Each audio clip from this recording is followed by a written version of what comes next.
What we are going to do next is to tie together the concept of Pareto efficiency with a more familiar concept of marginal rate of substitution. Remember, the marginal rate of substitution is the rate at which you're willing to give up apples for bananas. So how many bananas are you willing to give up for one more apple? So let's suppose we have some allocation E, and let's say at that allocation E, Rob's marginal rate of substitution is -2, while Friday's marginal rate of substitution is -1.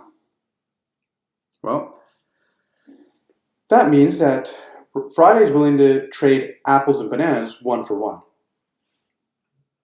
Rob, on the other hand, is willing to give up 2 bananas to get 1 more apple. So what that means is that there is room for mutually beneficial trades here. For example, Friday could offer Rob an apple in return for a banana. Rob would accept this. This would be a great trade from Rob's perspective. Friday, of course, would be indifferent to this trade, but they would be able to find some mutually agreeable trade. So, for example, an apple so Rob might be willing to give up a banana and a half for 1 more apple.